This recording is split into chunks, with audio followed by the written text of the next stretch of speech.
Hey guys, welcome to the channel back. और हम लोग करने वाले हैं इस पार्ट में इस वीडियो में पार्ट 5 एंड ऑफ सिविलाइजेशन। हम लोग ने पूरे सिविलाइजेशन के बारे में पढ़ लिया, अब हम उसकी एंड के बारे में पढ़ने वाले हैं। आप सभी को कॉन्ग्रेचुलेशंस कि आप लोग इतनी जल्दी आगे कवर कर लिए पार्ट 5 में, और ये एंड ऑफ द चैप्टर है हमारा। सो हम लोग क्या देखेंगे, इसमें कुछ क्लाइमेटिक प्रॉब्लम्स देखेंगे कि 1900 BCE के पहले क्या क्या प्रॉब्लम्स थी। क्लाइमेट चेंज की, डिफॉरेस्टेशन की, एक्सेसिव फ्लड्स थे, बहुत ज़्यादा लैंड ओवर यूज किया जाता था। सो ये सारी प्रॉब्लम्स आने लग गई थी, पर ये सारी प्रॉब्लम्स इतनी बड़ी भी नहीं थी कि ये एंड ऑफ सिविलाइजेशन हो जाए। पहला पॉइंट है।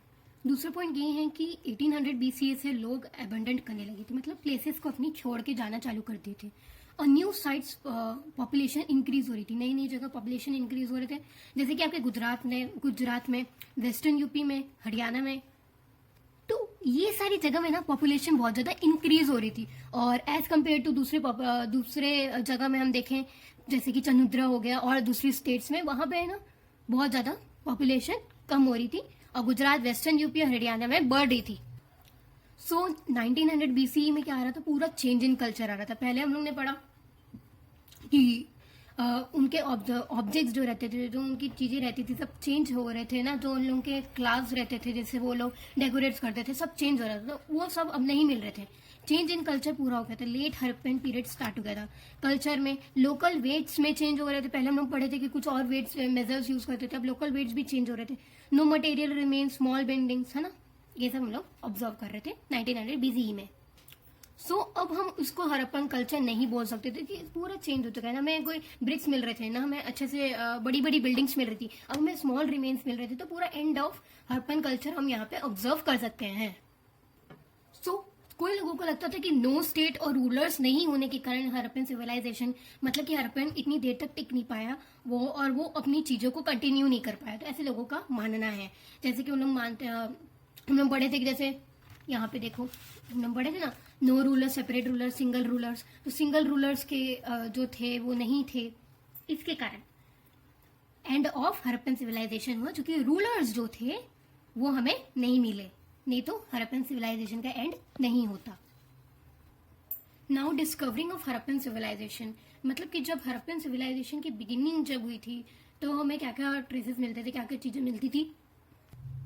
बिगिनिंग ऑफ हड़प्पन सिविलाइजेशन में हमें पहले क्या मिले, ठीक है, हमें सॉइल इरोजन्स मिले। नहीं, बिगिनिंग ऑफ हड़प्पन सिविलाइजेशन में जैसे सॉइल इरोजन जब होते थे, फ्लड्स होते थे, प्लग होते थे, ट्रेजर्स होते थे, ये सब जब आर्कियोलॉजिस्ट लोगों ने जब कोई भी एरिया को डिग किया, जब उन्होंने देखा अरे हमें बहुत सारे प्लेट्स मिल रहे हैं, हमें बहुत सारे ऑब्जेक्ट्स मिल रहे हैं, हमें गोल्ड मिल रहे हैं, हमें अलग अलग ऑर्नामेंट्स मिल रहे हैं, तो ये सब जब मिलते थे,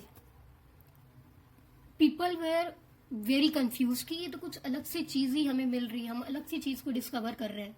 सो फ्रॉम दैट टाइम हम लोग को पता चला कि इंडियन सब कॉन्टिनेंट में कुछ अलग लोग रहते थे, तो उनके लिए, उनके बारे में हमें जानना बहुत जरूरी है। It's very important. So before starting of the topic, मैं कुछ आप लोगों को इंपॉर्टेंट टर्म्स बताना चाहती हूँ। तो माउंट्स, ठीक है, माउंट्स क्या होते हैं, जो ऐसे दिखते थोड़े से। आप लोग ने पहाड़ देखे होंगे, तो पहाड़ तो बहुत बड़े हो गए, माउंटेन्स आपके ऐसे टाइप के शेप के रहते हैं माउंट्स, ये ऐसे करके उठे हुए शेप के रहते हैं। सो अब क्या होता है कि जब कोई भी लोग कोई भी एक प्लेस पे रहते हैं, तो वो उस प्लेस को यूज करते हैं, उसमें डिस्पोज करते हैं।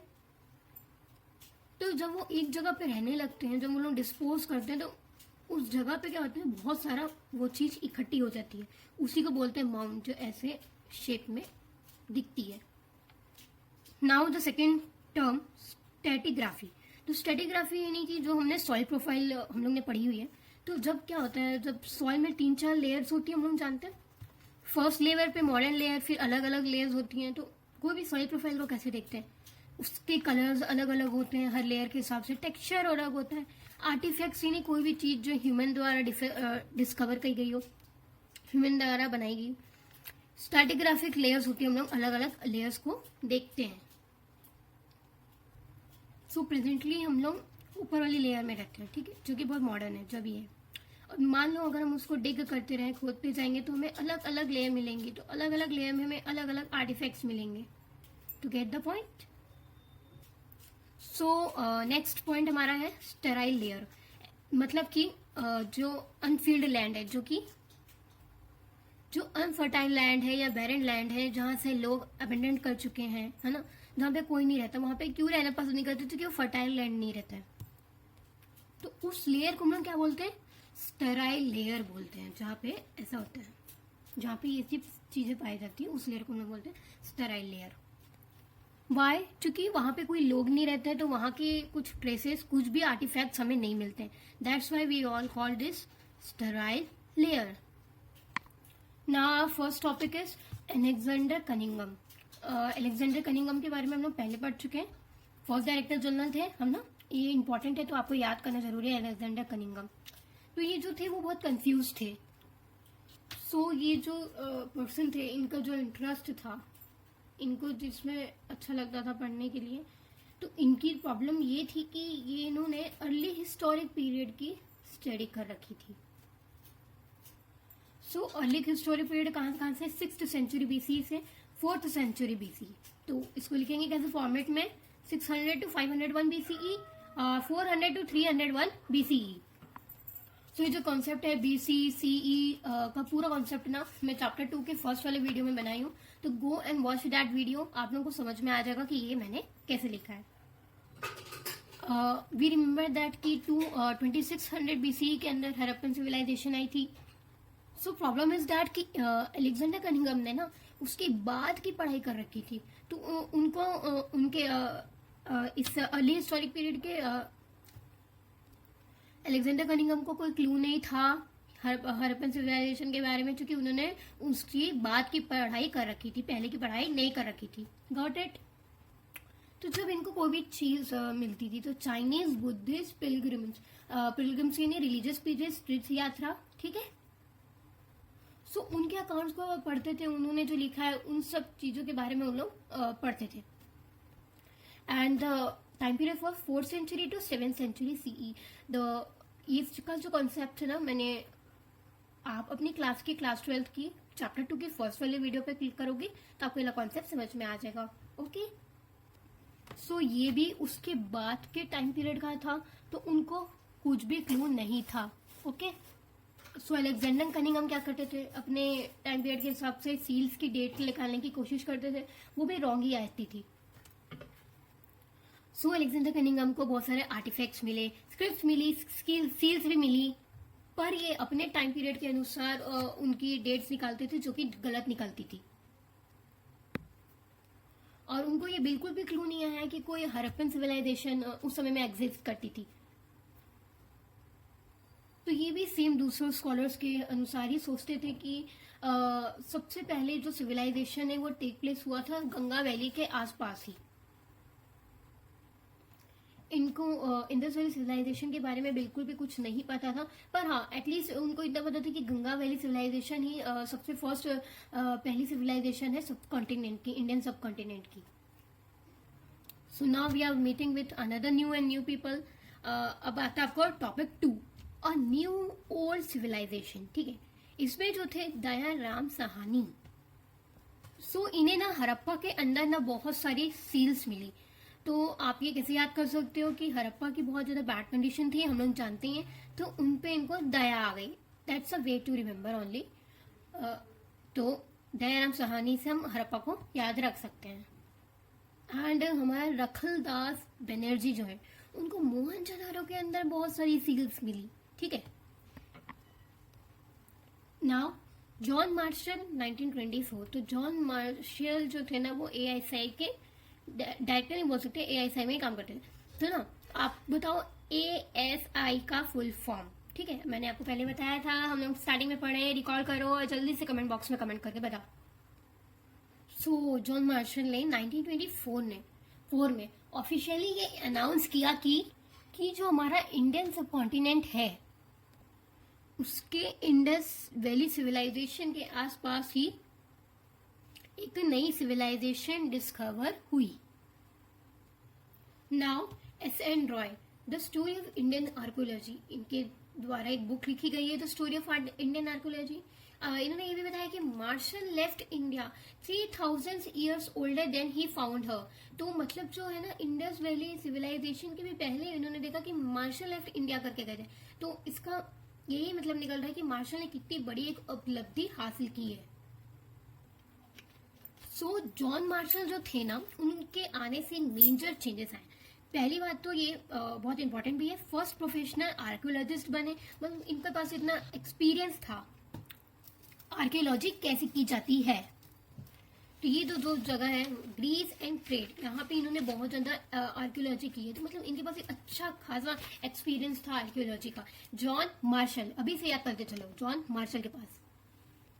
सो इनका एक सबसे बड़ा ड्रॉबैक ये था कि हॉरिजॉन्टल एक्सकेवेशन करते थे। मतलब कि जो भी आर्टिफैक्ट्स इनको ढूंढने रहते थे, जो भी आर्कियोलॉजी इन्होंने की, वो हॉरिजॉन्टल वे में की। तो ये सबसे बड़ा इनका एक ड्रॉबैक माना गया।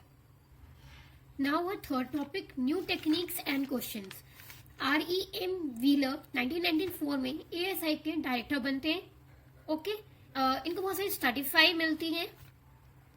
सो they were very importance to the stratigraphy को बहुत ज्यादा इंपॉर्टेंस देते हैं।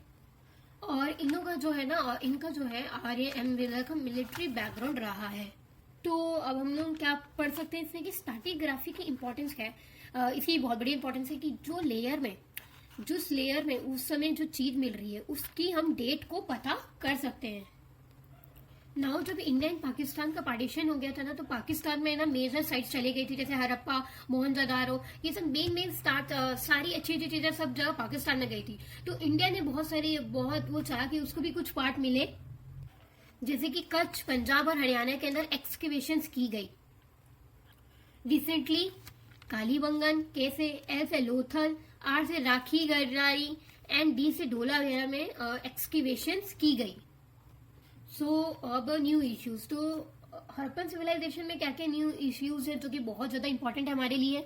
जो हमारे स्कॉलर्स है, जो हमारे आर्कियोलॉजिस्ट है, उन्होंने ना कल्चर सीक्वेंस के ऊपर बहुत ज्यादा इंपॉर्टेंस दी, बहुत ज्यादा जोर दिया। उसके बाद इन्होंने लोकेशन ऑफ द साइट्स के ऊपर बहुत ज्यादा इंपॉर्टेंस दी कि यही जगह क्यों है, साइट्स की लोकेशन ऐसा उन्होंने बताया।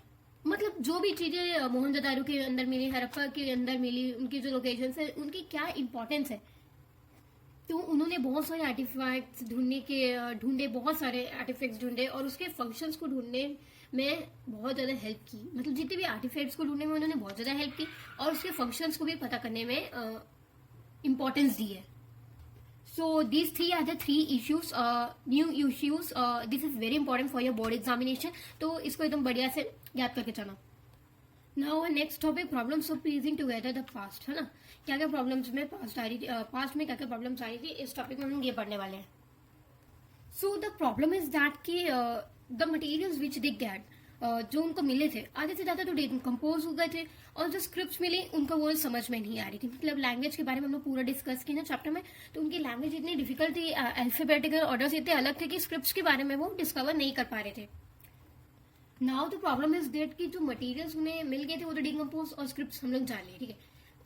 अधिकतर जो चीजें मिली वो ब्रोकन मिली, है ना। जैसे हम लोग मान लो हमारे पास गोल्ड रहता है तो हम लोग उसको रिसाइकिल करते हैं, उसे बार बार फिर अलग तरीके से यूज करते हैं। पर हुआ कि यहाँ उनको कोई भी इंपॉर्टेंट चीजें नहीं मिली, कोई भी यूज मिली तो यूजलेस चीजें मिली, या तो कुछ चीजें ऐसी मिली जो कि टूट गई हो, जो काम की ना हो। तो ये सब ना बहुत ज्यादा प्रॉब्लम क्रिएट कर रही थी पास्ट के बारे में जानने के लिए। तो इससे हम जान नहीं पा रहे थे कि आगे पास्ट में हो क्या रहा था। सो अब क्या हम लोग कर रहे थे, क्लासीफाई फाइंड्स, जितनी भी चीजें मिली ना उसको एक बार, आर्टिफैक्ट है हमारा मेन, उसके अंदर 2 टॉपिक बनाएंगे, मुझे क्लासीफाई करते थे जो भी चीज हमें मिली वो कैसी मिली गई है। सो कैसे क्लासीफाई करें हम लोग उसको, मटेरियल के बेसिस पे, स्टोन होता था, क्ले होता था, मेटल, बोन, आयरन, ठीक है। ये तो फंक्शंस में अभी हम लोग ने पढ़ा, तो एक बहुत इंपॉर्टेंट क्वेश्चंस मैंने आपको मार्क करवाया था न्यू इश्यूज से, ठीक है। तो किस बेसिस पे करते थे।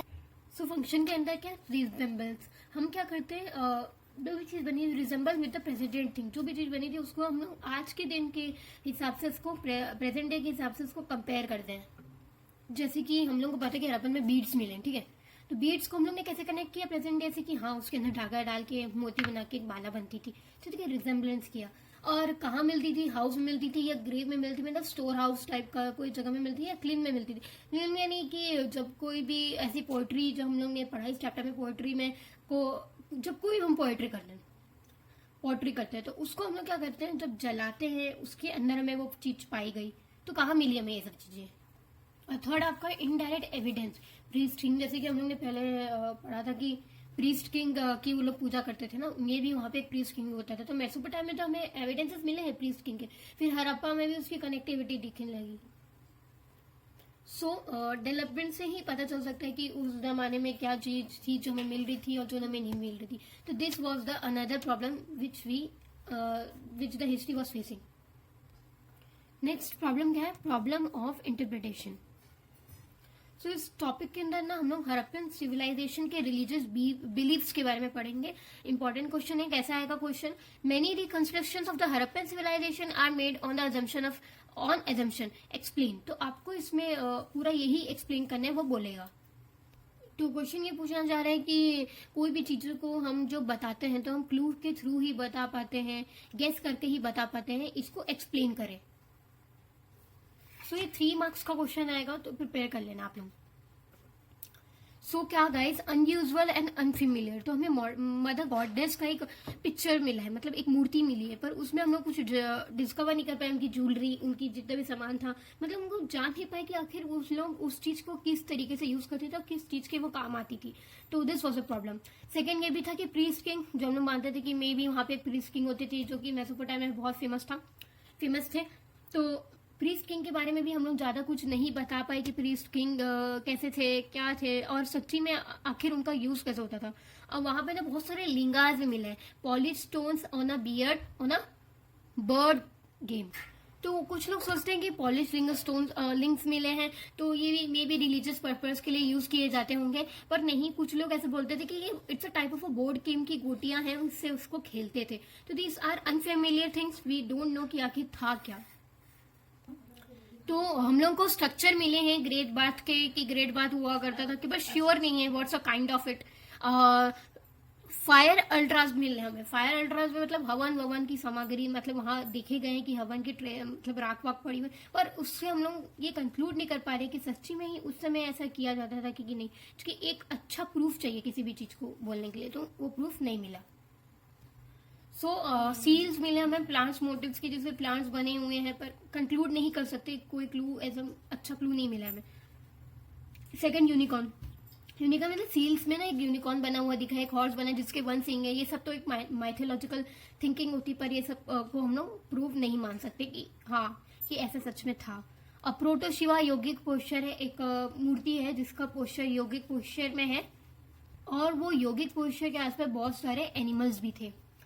तो क्या होता है कि आज के टाइम से कनेक्ट करके हम उस चीजों के बारे में बता पाते हैं, जो कि जैसे मान लो बीड्स, हमें पता है कि बीड्स आज भी आता था, हाँ उसकी हार बनाते हैं, उसके लिए एक माला पहनते होंगे, ठीक है ना, उससे ज्वेलरी बनती होगी. कि जो अभी प्रोटो शिवा की जो हमने अभी अपने मन में इमेजिनेशन जो बनाई थी इमेज, तो उनको शिवा कहा गया है. तो ऋग्वेदा में 1500 to 1000 BC के अंदर ना ही उन्हें पशुपति माना गया है, मतलब कि पशुपति यानी एनिमल्स का लॉर्ड, और ना ही उन्हें योगी बोला गया है, यानी कि वो तपस्या नहीं करते. तो उनको ऋग्वेदा में रुद्र जरूर बोला है. शिव जी को रुद्र बोला है ऋग्वेदा में. तो इससे हम ये क्या कंक्लूड लगा सकते हैं कि हाँ उनको हम प्रोटो शिवा नहीं बोल सकते अकॉर्डिंग टू ऋग्वेदा. तो उसको प्रोटो शिवा नहीं बोल के एक शमन बोल सकते हैं. शमन एक ऐसा इंसान जो कि ऐसा जन की जिसके पास मैजिकल एंड हीलिंग पावर्स है, जिसके पास तांत्रिक मंत्रों की शक्तियां हैं, है ना, जिसके पास एक इमेंस पावर है, जो कि टॉक टू अनदर वर्ल्ड, जो कि एक अलग ही देश की दुनिया से बात कर सकता है, मतलब कि वो दूसरे सोल्स के साथ कनेक्ट कर सकते हैं, मतलब कि वो शमन है, प्रोटो शिवा नहीं है. So what are all these all are the problems of interpretation. So हम लोग ने हड़प्पन सिविलाइजेशन के बारे में बहुत कुछ जाना, पर हमें अभी और भी जानना है. तो वहाँ की लिटरेसी कैसी थी, पढ़ाई कैसी थी, कितनी ज्यादा रेवेलेंस थी, कुछ प्रेजेंट डे से मैच करती है कि नहीं करती है, कुछ एविडेंसेस हमें मिले हैं कि नहीं. ग्रेट बात क्या सच्ची में रिचुअल स्ट्रक्चर था. सो फ्यूचर्स के लिए बहुत सारी ऐसी चीजें जो अभी भी आर्कियोलॉजिस्ट को पता करनी है. So that's it. You have completed your chapter number 1. Go and watch chapter number 2. Thank you all guys. Bye bye.